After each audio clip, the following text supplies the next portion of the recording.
Η τρέχουσα παρουσίαση βασίζεται σε εκπαιδευτικό υλικό του Πανεπιστήμιου του Cambridge και έχει σαν στόχο την παρουσίαση ενός N-MOSFET τρανζίστορ και τη συζήτηση της λειτουργίας του.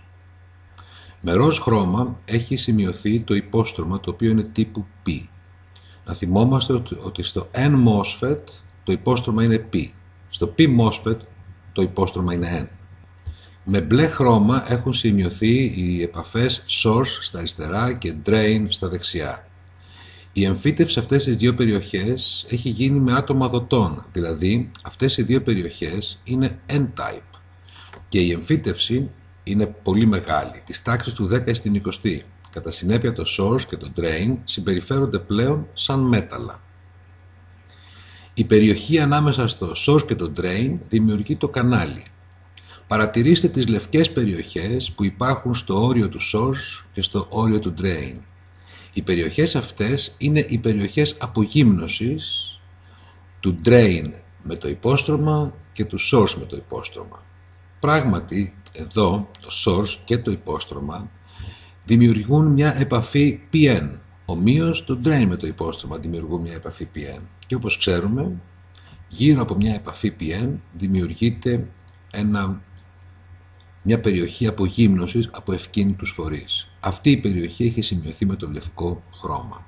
Με μαύρο χρώμα πάνω από το source έχει σημειωθεί η μεταλλική επαφή και μια όμοια αντίστοιχη μεταλλική επαφή υπάρχει στο drain. Οι μεταλλικές επαφές εξασφαλίζουν την επικοινωνία της διάταξης με το εξωτερικό περιβάλλον.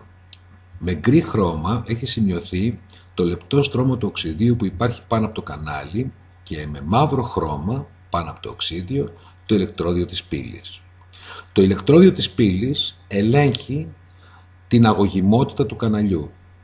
Παρατηρήστε όμως ότι εξαιτίας του οξυδίου δεν υπάρχει ρεύμα από την πύλη προς το κανάλι, ούτε από το κανάλι προς την πύλη. Με λίγα λόγια, το ηλεκτρόδιο της πύλης είναι ένα ηλεκτρόδιο το οποίο δεν έχει ηλεκτρική επαφή με την υπόλοιπη διάταξη και κατορθώνει να ελέγχει την αγωγιμότητα της πύλης εξ αποστάσεως, δηλαδή μέσω ενός ηλεκτρικού πεδίου που δημιουργεί μέσα στο οξύδιο αλλά και μέσα στο κανάλι.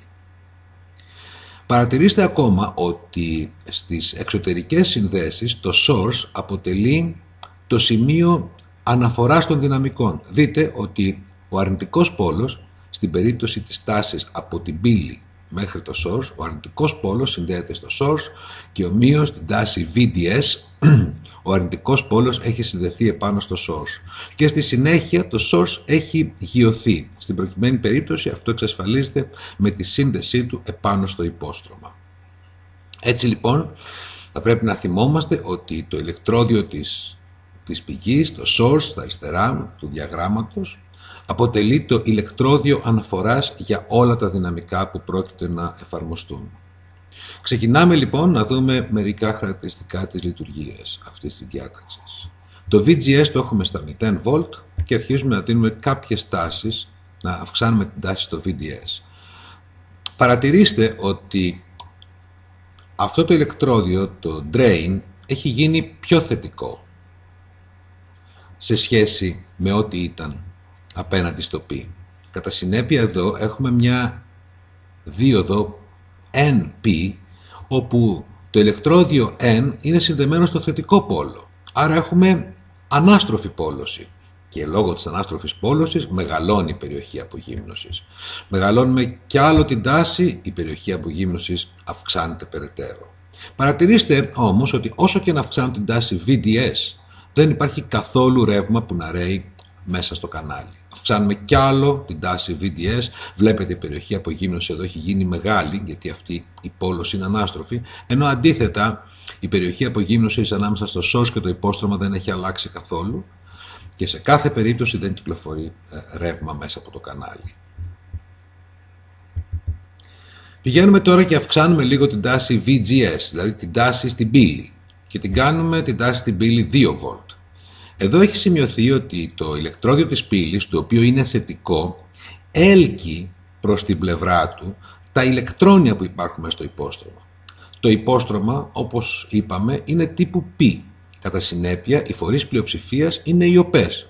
Όμως, σε ένα υπόστρωμα τύπου π υπάρχει και ένας μικρός αριθμός από φορείς μειονότητας που είναι τα ηλεκτρόνια. Η τάση που εφαρμόζεται στην πύλη τραβάει τα ηλεκτρόνια του υποστρώματος στην περιοχή κάτω από το οξύδιο.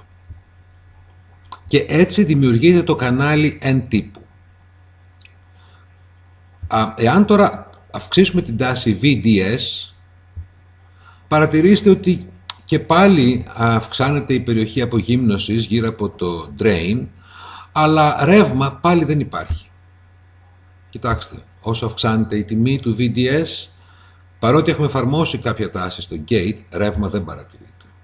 Ας αυξήσουμε λίγο περισσότερο τώρα την τάση στο gate και την κάνουμε 5 volt. Παρατηρήστε ότι το κανάλι έχει γίνει ακόμα πιο παχύ. Και τώρα αρχίζουμε να αυξάνουμε την τάση VDS.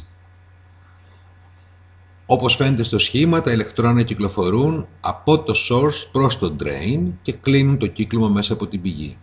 Αντίστοιχα, παρατηρούμε ότι υπάρχει ένα ρεύμα λίγο λιγότερο από 5 mA σε αυτή εδώ την καμπύλη.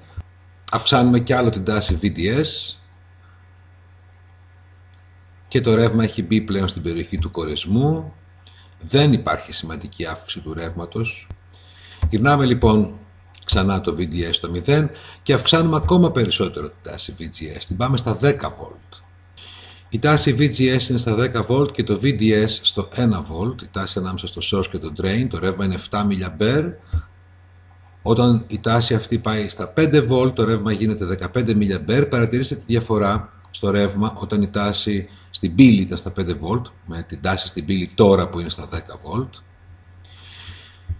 Και αντίστοιχα, αν αυξηθεί κι άλλο το VDS, η διάταξη μπαίνει στην περιοχή του κορεσμού.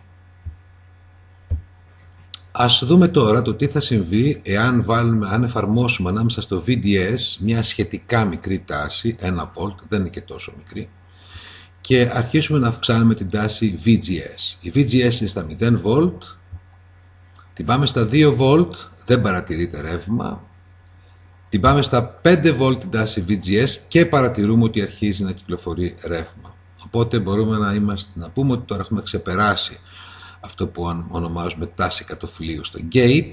Αυξάνουμε κι άλλο την τάση VGS και το ρεύμα από το drain στο source αυξάνεται περισσότερο.